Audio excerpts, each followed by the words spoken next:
Welcome to Craftsman Painter Trade School. My name is Torlando Hakes, and I am your instructor for today.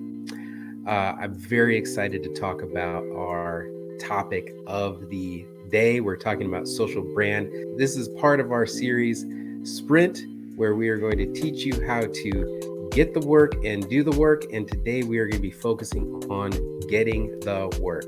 So let's get into it.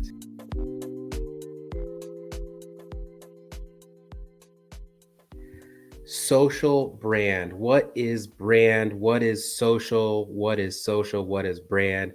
We think we know, we think we have an idea of what these things are, but do we really? Well, social obviously is about our interpersonal interactions with a community. In our day and age, social media is how we communicate, it's how we engage, it's how we interact with people. And your brand, the brand that you produce as a company and as an individual, is the way that people think about you before you even walk into a room. You have a brand whether you know it or not, whether you like it or not, your brand is there. If you want to be in control of your brand, then you have to be clear about what you put out into the world. And so in this video training, we're going to talk about how to use your social brand to your advantage, to drive more business, to gain trust, and to tell a story that people are engaged in and they want to be a part of. Now, when I was in business the first time around, I was going around to different social groups in the real world, not just your social media, internet type stuff, in the real world. It's part of a networking group. And I would go out to lunch with different people. And every day, or every week, I would say, I would get up and I would present on my company. I would tell them what I did, who I served. I would throw in little, anecdotes about different things. And then one day I went to a power lunch with a group of business owners, and I went through my same old spiel. And this roofing contractor turned to me and he said, "Dude, I don't know what you do." And I was taken aback by that. I was like, "Well, surely you know what I do. I get up every single week. I give the same 60-minute pitch every single time. And you have to know. You would have to know. You're a roofer, and you know, come on, right? Like I fix ceiling spots all the time." Well, the thing is that I wasn't speaking to him, not once. I was always speaking about the things that I wanted. I was never thinking about the things that he wanted. I was never thinking about the problems that he had. Had I simply said one out of one of those weeks, "Hey, on a rainy, stormy day, you ever have a roof leak and it leaks down into your ceiling and then it causes a water spot and now you got this ugly spot?" Well, I paint those spots. I run a house painting company. If I had said that, then he would have peeked up. He would have listened. Why? Because I was speaking his language. I was identifying something that he needed to resolve.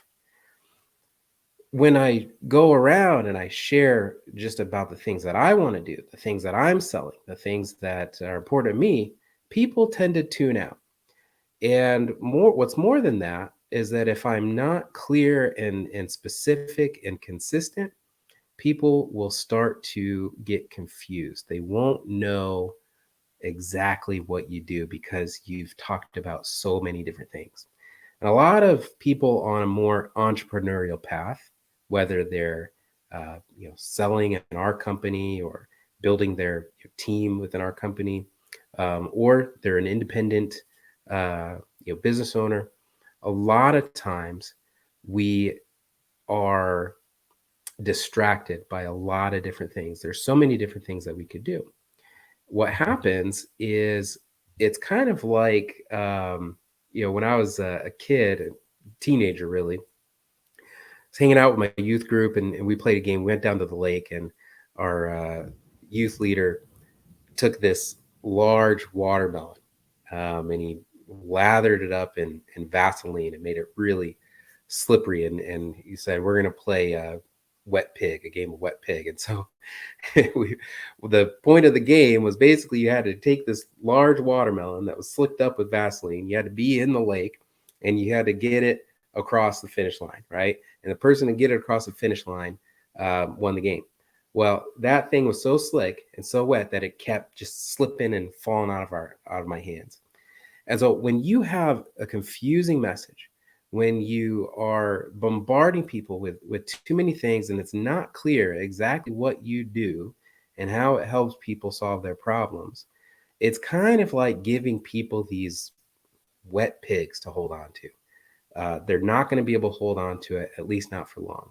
And so, what we're going to do is we're going to teach you how to make this process so simple, have a very simple marketing message, and a simple process to make your social brand be very clear about what you do so that when you walk into the room, people know who you are, what you do, and how you can help immediately.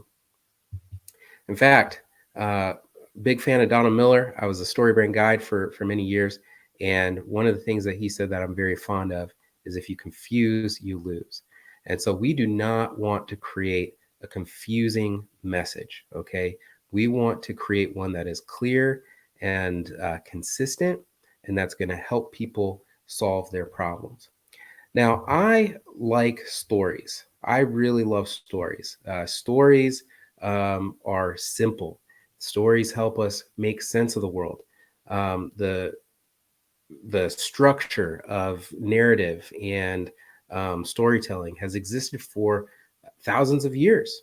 The way that we watch movies, read books, read comic books, um, they all follow this pattern called the hero's journey. Not all of them, but most of them follow this journey, this pattern called the hero's journey. It's well documented, it's well researched. Any English lit class is going to teach you all about the hero's journey.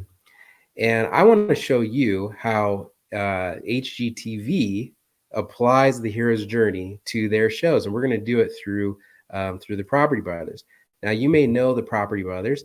You've probably seen their shows. They've got numerous of them. They're twins. They're handsome guys, fairly decent personalities, and people are addicted to these shows. People are addicted to HGTV shows, and it's because they follow a formula. And so I'm going to teach you how to tell stories like the Property Brothers. Hopefully, you'll be able to pick up some ideas that will translate into the way that you tell stories through your social media sphere, but also in the real world. So the thing about the shows on HGTV, really all of them do this. They follow that hero's journey. If you have watched several movies, a handful of movies, a lot of movies follow this hero's journey. If you've watched Lord of the Rings, you know the hero's journey. If you've watched Star Wars, you know the hero's journey. If you've watched The Legend of Bagger Vance, right? That's a hero's journey story, right? The Legend of Bagger Vance is a movie with Will Smith and Matt Damon, where Matt Damon is a professional golf player, and he's lost his swing, right? And he wants to get it back, but he doesn't know how. And so Will Smith comes along. He's Bagger Vance, and he tells him, "You got to get your swing back." And he shows him exactly how to do it. And by the end of the movie, Bagger Vance disappears, but Matt Damon has got his swing back, and everything is right in the world, right? You are Bagger Vance in this story, right? You are the one that is going to mentor the hero of the story. You're going to give them a plan. You're going to help them through it. And that is what the Property Brothers are. The Property Brothers have clients.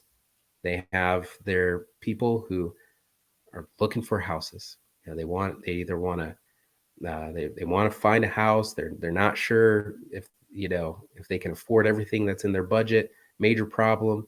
And then the Property Brothers are going to show them a plan on how to solve your problem. And so let's take a look at how this hero's journey plays out in a property by the show. So the first thing that happens is they find and identify a client who has a desire. All right, this client, they live in a house right now where it doesn't suit their needs, and they want to move into a place that is going to be suitable for the next chapter of their lives.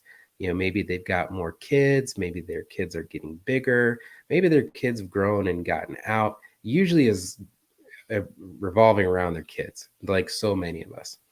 Well, they have a laundry list of things that they want out of their house. And the property brothers, the first thing that they're going to do is they're going to listen. They're going to listen to what it is that they want, and they're going to go out and try to find some houses that are going to match their needs, right? And in any sales process or marketing process, understanding what the client really wants is mission critical to understanding how to actually sell to them, market to them. If you don't understand what they want, then they aren't going to listen to you. They're going to go right. It's going to go right over their head, right? And I connect with so many different business owners across social media, and I see so many mistakes when it comes to a social media plan. What I often see, and I will tell you that this is probably the most egregious in the real estate industry. Realtors are not. I mean, I love them, but they're not very good at social media. Most of them. It's hard to engage with their posts. If you ever seen it, it's hard to engage with their posts. Why? Because they're constantly trying to sell you a new house. And the deal is that I'm not trying to buy a new house every day. And they all follow the same formula. They show the listing, they put all their contact information, they say, call me if you want this house. And then I look at their engagement, and they get 0 likes, 0 engagement, 0 comments, 0 calls from that stuff. They're just throwing stuff out there. Problem is that you don't know what people want when they go to social media. When people go to social media, they're not there to buy things, right? Social media is not a store. Google can be a store. It's a place of information, but if you're going to buy, you're going to search for a site that's going to allow you to buy. Amazon is a store. When you go to Amazon, you are there to buy something, right? That's a store. Social media is not a store. Social media is a hangout. Social media is an escape. People are going on social media to connect with people that they know and like, and they're going there to escape from their day. Their day has been hard. Their day has been long. They just want to veg out. They want some mental stimulus. They're not there to buy anything. Okay. If you can understand that one component about social media, you are going to do so much better, because what people are there for is for an escape, and stories help people escape. And so you have to empathize with your target audience. You have to understand what it is that they desire and have a clear picture of what that is. And we're going to use content.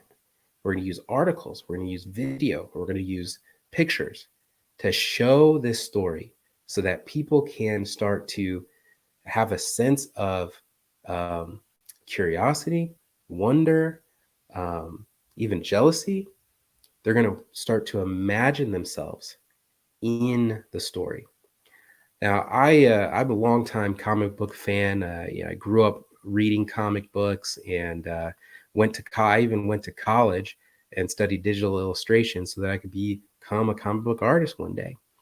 And one of the things that I learned in studying comics, the reason that they are so effective at telling stories, in particular for younger kids and adolescents, is because of the simplified nature of the face. The way that the face is drawn, it's simplified. It's nearly an emoji. It's 2 dots, a line.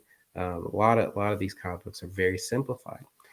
And when the studies have shown that when a young person sees a character, and the more simplified they are, the least descriptive they are, they don't look like a particular ethnicity or a real person or anything, the more that the child's able to see themselves in the character, the more that they can relate and identify with the character, and the more hooked they become, right?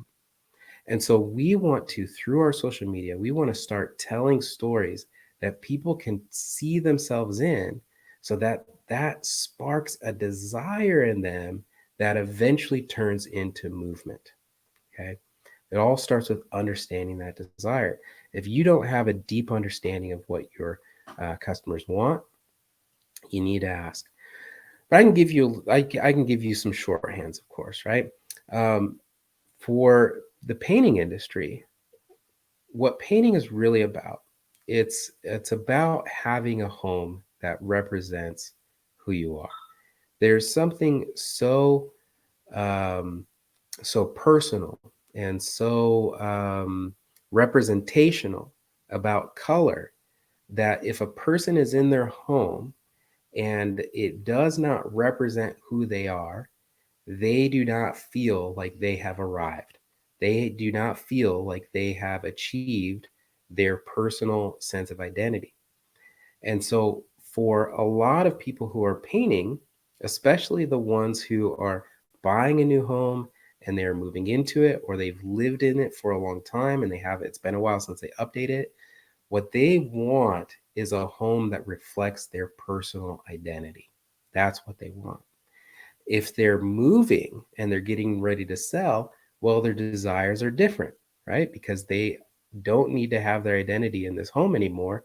What they need is a product that is going to sell quickly. For a lot of these buyers, they need that money to turn around quickly. And if the average time of a house spends on a market is 45 days or so, that time that it takes sitting on the market, that is another month that's going by where they aren't able to, where they have to essentially float their next mortgage payment, right? And so it can be a squeeze if that house sits on the market for too long. And so the idea is we have to move it as quickly as possible and for as cheap as possible. And so paint is going to be a really great option for them because it's going to create a drastic improvement. It's it's going to, in the same way that we simplify the drawing of the face so that more people can identify and see themselves in the character. We're doing that with the color. We're simplifying the color scheme, making it so that anybody can see themselves in that house.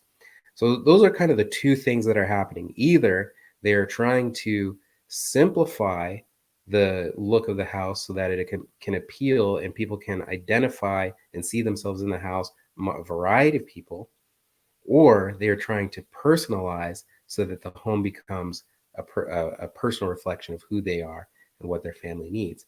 It all starts with that desire. The Property Brothers happen to be very good about this. They know that the things that they need to ask are, what does that family want? What do they care about? What are their needs? What are they looking for? And they go around and they show you on this journey, documenting the different houses that they're looking for. The one thing that I think that the Property Brothers are really excellent at is they're great at agitating the problem, which is the next which is the next step in our journey, agitating the problem. So the Property Brothers do this in two really good ways. Obviously, they point out the ugliness of the house and what needs to change. And you see him saying, "You sure you don't want to keep this chandelier here, this lamp here?" They're really good at highlighting what's ugly and calling out that it's got to go, right? Agitating the problem. What they're also really good about with agitating the problems, that they're very good at anchoring. And so if you've ever watched this particular show, you know what they'll do is they'll go and show them several different options. They'll go with three different house options. They'll go with the one that has everything that they want, all the bells and whistles, all a beautiful, gorgeous home. But what? It's outside of their budget. It's too expensive. This plays into what's called anchoring bias. It's marketing 101. What you do is you anchor people with a really high price, something that's, outside of their price tag, obviously, and then you provide them with options that are maybe more than they thought they would spend or more than they thought it would be, but because they've anchored it with a price that's so high, they are able to have a conversation. Why that works in particularly well with the property brothers is because they're also taking the idea of, hey, let's actually grab this fixer upper of a home and turn it into something that is going to look good and represent you and represent your family and fulfill all of your desires and needs. But we're going to need a budget to do it, right? And if they started off with, okay, this home is $150,000, but we're going to need $100,000 in renovation, and then the person says, oh my gosh, that's so much money in renovation, it's practically double the house. Well, they're not going to be able to convince them of anything. But if they showed them a house that had everything that they wanted and it was $350,000, and they knew that by giving them a house that's 150 with renovations of 100, they're effectively going to save $100,000, right? They're very skilled at going through this process. Well, in every story, in every movie, a, a character wants something, but there is a problem that stands in their way. There is some type of a problem that stands in their way. They're not going to be able to get what they want out of life unless they're willing to make some changes, unless they're willing to do something about it, right? They have to overcome the problem. That's what makes them the hero of the story. They have to overcome the problem. And so in the next step, what happens is the guide comes in, or the mentor comes in and demonstrates their expertise. This is another thing that the property brothers are really good at. You've got Drew, who's a real estate expert. He knows the property values. He knows the comps. He knows the process. And then you have his brother Jonathan, who is a construction professional. He knows how to get the job done. He knows how to turn these houses into beautiful creations. Those two experts working together, demonstrating their expertise, is what gives the customers confidence in going forward with them. They demonstrate that expertise actually through the video. So they create these TV shows. They show the process. They demonstrate their expertise over and over and over again, and that's what makes them so successful. If you wondered, do the property brothers actually wheel and deal in real estate? Yeah, they do. Heck yeah, they do. They have, from what I understand, they have somewhere around 17 projects going on at once all over the country, on a monthly basis. So about 17 projects a month on a monthly basis. And their minimum renovation price tag is $50,000. They will not accept a job that's less than $50,000. So you do the math on that. 17 projects a month, minimum $50,000. They are wheeling and dealing in construction projects. So they've demonstrated the expertise, and you have to use your social media platform to do that. You have to demonstrate your know-how. You have to share your secrets. You have to tell people what you know, and give it away. Here's the thing: if my next door neighbor were one of the property brothers, I'd have a massive house. I know that much. But if they were, so I'd have to walk across the vestibule to talk to them and all that. Maybe take a golf cart over. But if they were my neighbor and I were asking them questions, I said, okay, I'm thinking about doing this. I'm thinking about doing a project in my house, and I'd love some tips. And they started telling me what to do. Yeah, so okay. Well, here are the supplies that you need. Here's what you're going to need to do. Those first couple projects, I might be able to figure out how to do them on my own. That's great. I'd feel really handy. But then I go to them for the next project, and then they start explaining to me, and that seems like a little bit more work, and maybe I need more equipment, and gosh, that seems like a lot of work. Well, the more that they share, the more I realize that I am out of my depth. And because I have gone to them and they have shown their expertise to me, they've demonstrated to me. Now I trust them to be the ones to do it. I don't want to go around shopping different people and trying to figure out if they know what they're doing or not. I want to go to the person who has led me thus far and has pointed me down the right direction so far. I want to go to them and say, hey, will you help me with this? Right. So after we demonstrate expertise, then what we're going to do is we're going to provide the people with a project plan. And that is, again, something that all of the shows on HGTV are really good at. They present that plan. They pull out the schematics, they pull out the mood boards, they pull out the different materials and the video walkthroughs, and they really do a great job of removing the doubt of what the person is going to get. You are going to see the illustrations. You are going to see what the project is going to look like. You know, down to the day, what is going to happen. And that type of plan really benefits you in your marketing, being able to tell people what to expect. One of the reasons that people don't move forward with a project is because they don't know what's going to happen, especially some of your more anxious prone customers. They have a lot of anxiety around the unknowns. The more that we can uncover the unknowns through telling a good story that's visual and clear, the more unknowns that we can remove, the better, right? And so that's what the plan is all about. It's all about giving them a process. If you think about, if we think about, Harry Potter, for example, in the Sorcerer's Stone. Once they figure out that they got to go get the Sorcerer's Stone, then they enact a plan. They know that the first step is to go past the three-headed dog.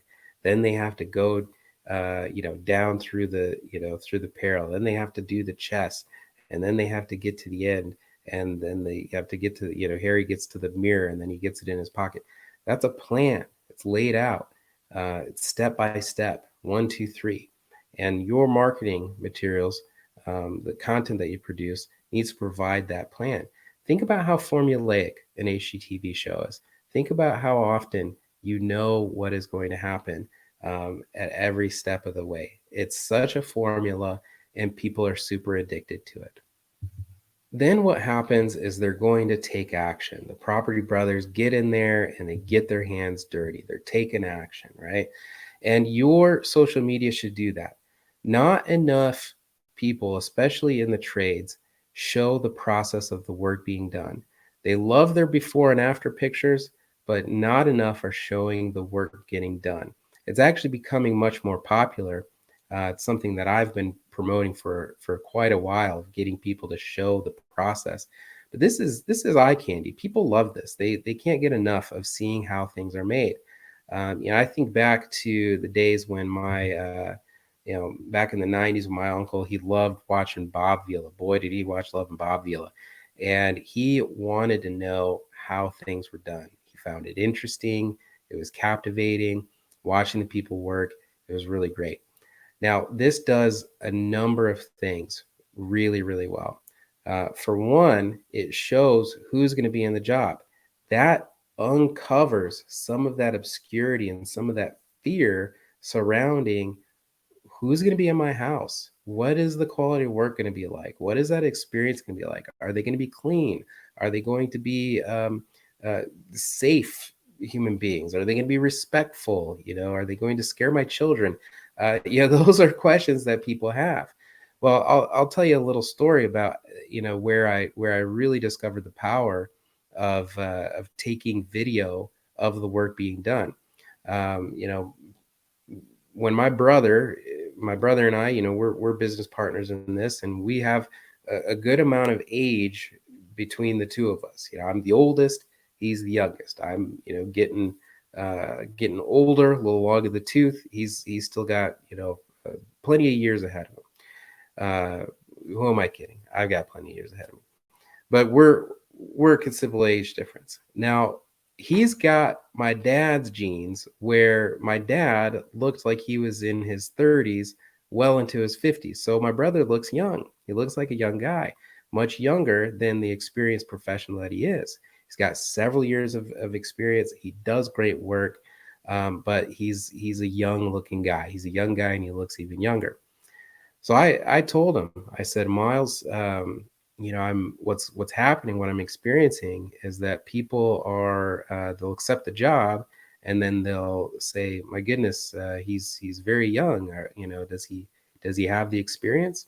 And I said to him, we're not going to be able to advance your age anymore. Like we're not going to be able to speed that process up. And you probably, you don't want to. By the time you're 50 and you're looking, like you're still in your 30s, like your dad, you'll be thinking, you're lucky stars for those genes. But today, people are concerned because of the age thing, right? And so I said, the only thing that I can think of is that we lean into this. We have to show people that you know what you're doing. We have to show them, we have to record you doing the work. We have to demonstrate your expertise. We have to show you in action. And we have to just lean into it, loud and proud. This is who we are. This is who's going to paint your house. Take it or leave it. Well, we did this for a while, and we, kept doing. We still do it to this day. And something changed. Something changed. Okay. It went from, oh, does he have the experience, to, you're going to send Miles, right? I'm a fan of Miles. I've seen Miles in the videos. I know he does good work. I want Miles. That was the change. It was a huge change. It was a night and day change. And we don't have the problem of questioning the experience anymore because we show the work being done. Okay. It's, in my opinion, it's maybe even more important than showing the before and after. Now, of course, in Property Brothers, we get the before and we get the after, but we also get the during. And the during process, it's not all roses, is it? Every time we go into a show and we watch that show, there always comes a point where there is some type of an epic problem.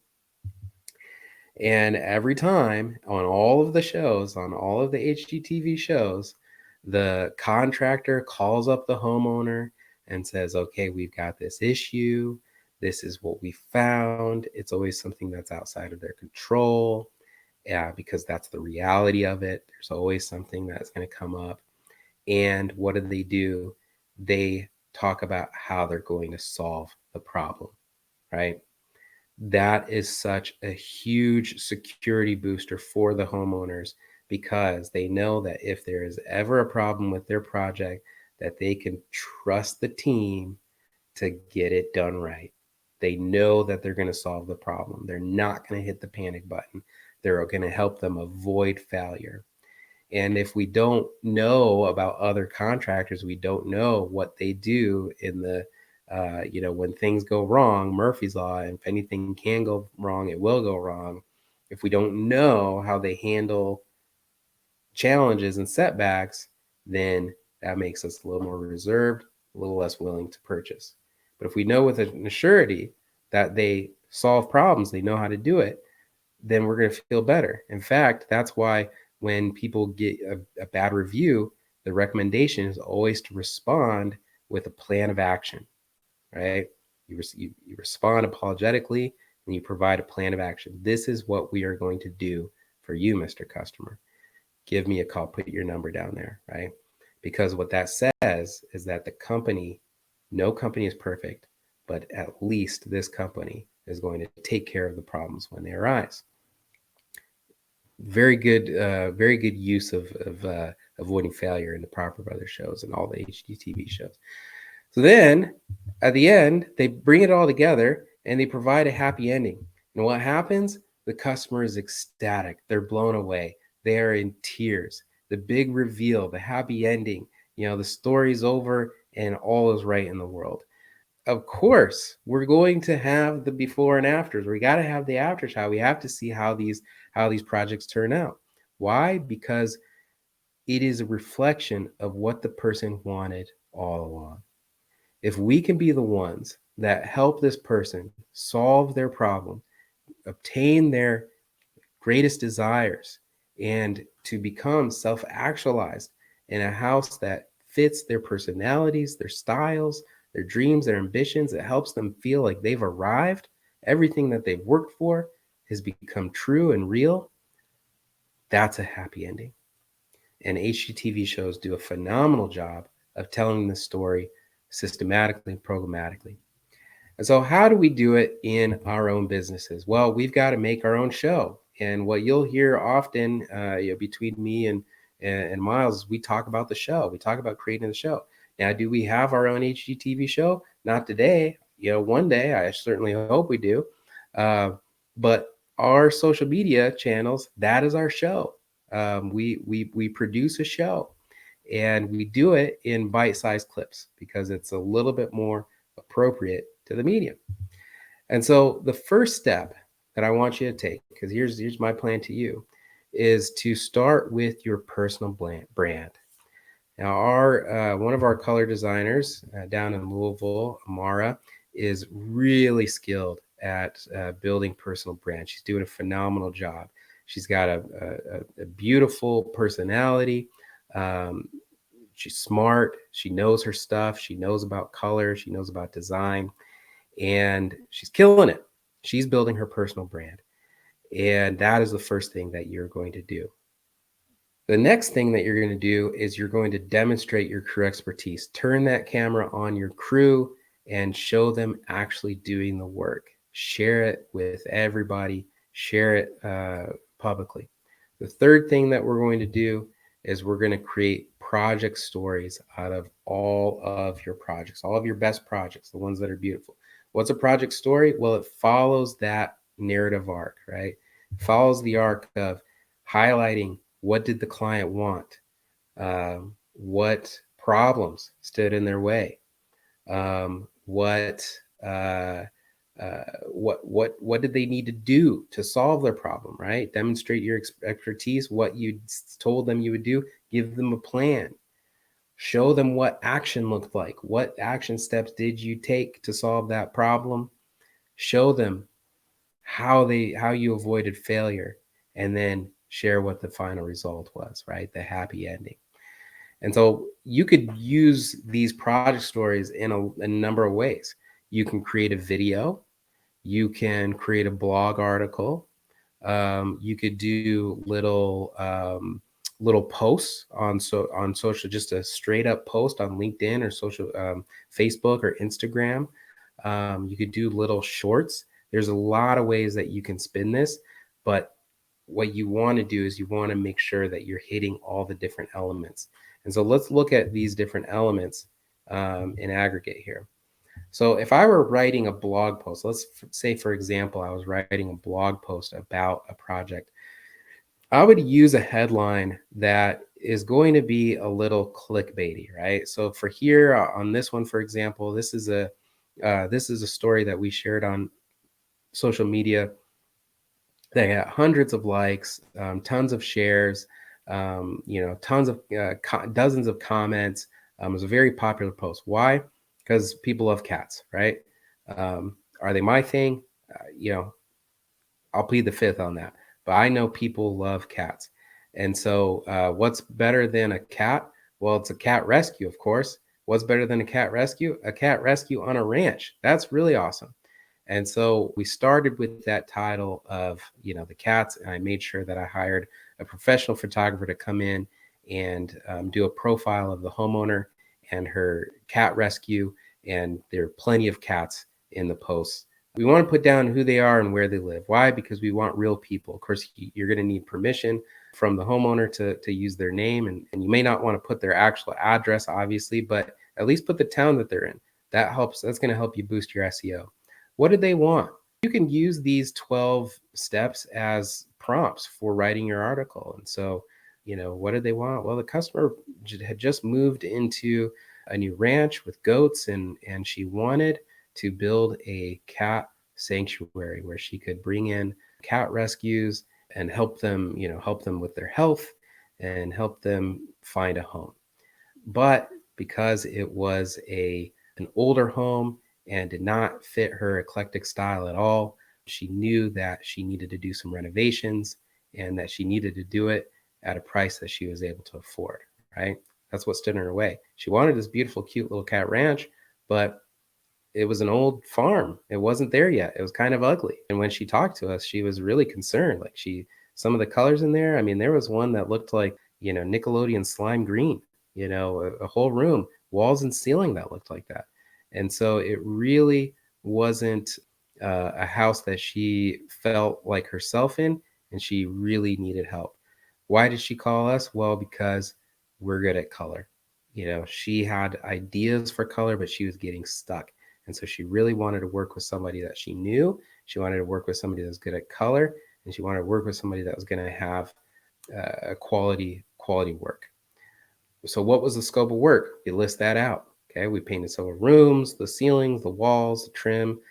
List out the scope of work. That's kind of the plan. Step 2 of the plan is, what is the process? How did you do it? Step 1, we did the prep. Step 2, we masked things off, right?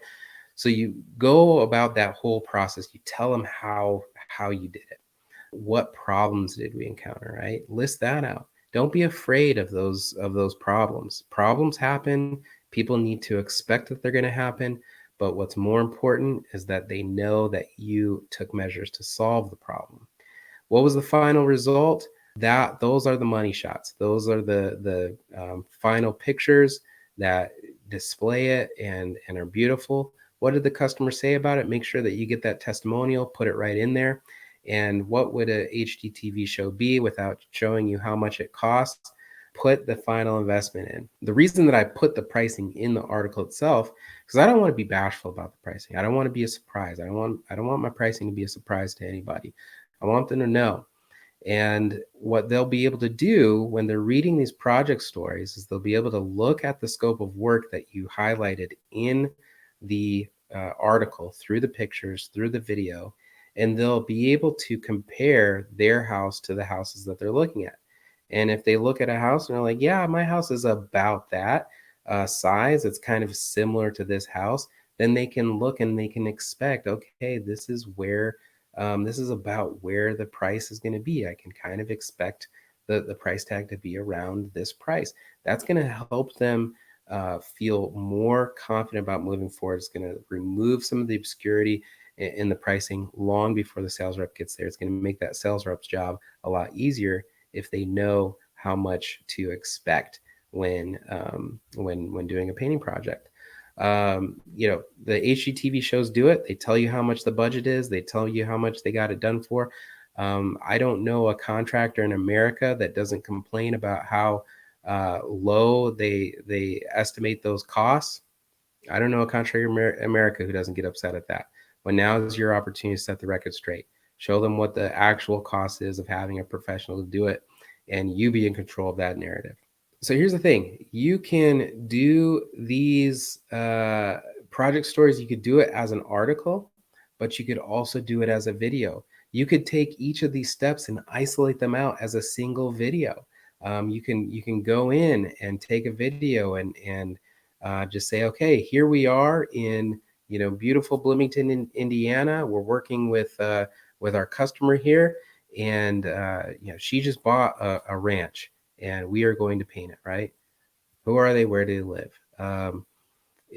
Talk about the scope of work. Okay, we're here we are. We're in this room. We're going to paint the walls and the trim and the baseboard. We're going to do a very light, really mature, sophisticated, actually pink color, kind of a rose quartz type of color. And then we're going to pair that with a darker slate trim. Give them the plan. Show them what the scope of work is. Show your crew doing the work. Show them in the process of doing it. All of these little things, what they do is they start to build up an overarching narrative that your audience can follow, and they can pass their time away. They can start dreaming. It starts building demand. They have a desire, and they're like, I wish that I could paint. And then they see that price tag at the end, and they're like, hey, that's actually affordable. I have that money in the bank. I can go ahead and do it, right? And so you could do this through individual posts where you're just captioning a photograph. You take a photograph and you're captioning it with a description of what's happening here, and it hits one of those points. That's an acceptable post. You want to create a whole video? Go for it. You want to create a blog article? Go for it. That's a project story. We always want to think of our projects in terms of the story that we're telling. It is interesting, what's that old phrase? It's as interesting as watching paint dry. Turns out that's actually pretty interesting. People like watching things get painted. It is interesting because it's transformational. It shows a drastic change in a short amount of time. You might not actually film the paint drying, that takes a while, but at least film it going up. Step 4 is a paid distribution strategy. So what we're going to do here is we're going to really treat our content distribution. We're not going to treat it like lead generation. Okay. Lead generation is where you are trying to find the what they call low hanging fruit, the people who are the most ready to purchase, right? You're going to capture those people who are ready. You're going to capture them in Google, in places where they're actually actively searching for paint right now. The reason that we want to, in a social brand strategy, the reason why we actually want to get ahead of that. We want to get ahead of the purchase decision, because what we actually don't want them to go to Google and to look up a bunch of different people and then get us in a foot race on price, right? Because what happens if they are unfamiliar with painting companies in the area? They're going to go to Google. They're going to find the ones that show up on the local listing. They're going to pull your name up, and they're going to pull up 2 others. They're going to get a price estimate for each one. You've done nothing to differentiate yourselves from the others. And so they're going to go with the price that is probably in the middle, but they might even go with the lowest one. They're going to have a hard time accepting that highest price because all of these companies, relatively look the same. That's why we want to beat people to Google. We want to hit them in social media and build up the narrative, build up the brand equity, create fans out of our future customers, so that when they go to Google, they're not typing in painters in your town. They're typing up the name of your company, and they're going directly to your website, and then they're booking an estimate, right? This strategy is a little more, I would actually say that it's a little more akin to SEO, with some subtle differences, right? With SEO, it is a long-term game. You're going to write articles, you're going to increase in your search rankings, you're going to be ranked at the top. The most authoritative pages get ranked at the top. They're the ones that get the clicks, right? It takes time, it takes effort, but in the long run, once you have something that's boosted well and shows up well in search engines, you're at the top. Well, what we're doing here is we're actually creating SEO in the search engine of people's minds. Okay, that was a little too. The search engine of people's minds. People have a wealth of information. They retain information. They are storing information, like things of, who do I know that can solve this problem? And so when you do the work of creating content, showing up, building trust, demonstrating authority, solving problems, creating content that people enjoy, right? That gives them those little dopamine hits that, that allow them to escape for a little while throughout their day. You are increasing your search ranking in their memory. And if you can be the person that is the one that gets recalled first, you're going to be the one that gets the job. Imagine a future when, all of our voice assistants, that's just how we communicate with our computers, is through voice assistants or through AI. Imagine that's the case, and then and your people are asking for companies. Well, now you are subject to the voice assistant telling and delivering the one that they think that they should go with. What you would rather have is the person talking to their voice assistant and say, hey, get so and so company, get Craftsman Painter on the phone. I'd like an estimate, right? When we couple that content strategy with paid distribution, here's what happens. You get guaranteed visibility. Okay. How often have you produced a post and it got crickets, right? That happens even when it's highly engaging content and information. The algorithm doesn't always know. Sometimes it does, and something pops off and it's viral, a viral sensation. That's great. That's wonderful. You can do those tricks, you could do those things, but with a paid distribution, you're guaranteeing visibility. You're not just waiting for the algorithm to catch fire. You're guaranteeing that your content will be seen. You'll get higher engagement when you use a paid distribution strategy. You will increase your social proof. So let me share a little bit about that. When you boost your posts, when you accelerate your posts and use paid distribution, and you specifically prompt and instigate engagement, that's likes and comments and shares. The more likes and comments and shares you have, the more validation that post has. And when somebody sees that it has a lot of validation, when it has a lot of engagement, that is social proof. People accept that as social proof. They are more likely to trust that source because it gets a lot of engagement. It's like verifying yourself.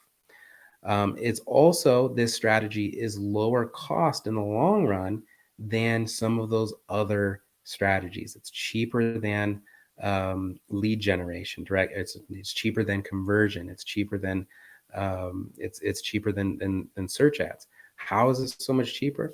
Because you are being charged for the impressions and the engagement rather than the conversion itself.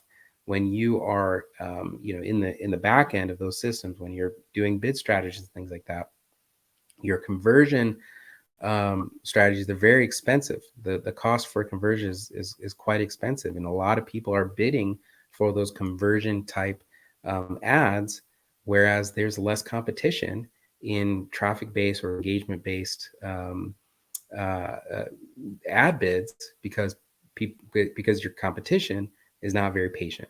They want the instant gratification. They want to drive the lead. Like, that's what they want. They're not patient. But if you can be patient, you can treat it a little bit like SEO, where it's an investment today. It's farming. You're digging, you're cultivating, you're watering, you're nurturing, and we're going to sprout a much stronger plant down the road. So the result here is that you are going to build a social brand. And when you build a social brand, the power of dark social really starts to drive the results. What is dark social? Well, dark social is it's all of the channels where people talk about your brand, where you can't necessarily track that conversation. You can't track a conversation that happens around the water cooler. You can't, you know, show a video and people see the video and maybe they've seen all of your videos, and instead of clicking on the link within Facebook that can give them a lead, they just end up going straight to Google and typing in the name of your company and clicking directly on your website, right? At some point, social media lost the connection and doesn't know exactly where that person picked back up. And a lot of times it's happening in multiple arenas. They're seeing something in the real world. They're talking to a coworker. They're seeing your posts on social media. They search for your company on Google. And all of those things combined end up turning into that lead. And that's effectively what dark social is. It's this dark space where we can't measure the attribution because people don't purchase on a rail. They take the back roads, they take the county roads. Uh, Proof of this, I was having a conversation with a realtor friend of mine named Lance, and we were having introductions, and we were just chit-chatting about each other's business, and we started talking about social media. And he made the connection that Miles was my brother, and he mentioned to me that he has a group of friends who are running buddies, and uh, in the previous summer they were chit chatting on their run, and somebody mentioned needing a painter, and one of the guys said, does anybody hear about this guy Miles? I've been seeing him on social media, all around, right? And that's because we were posting those videos, right? And so we see how this kind of comes full circle, where when we initially said, okay, there are some challenges that we have about our business that we're not going to overcome unless we show who is going to be in their house. We need to tell the story. We need to create the show. And that turned into a conversation of some running people who eventually helped us do business. There it is. Getting the work with social brand.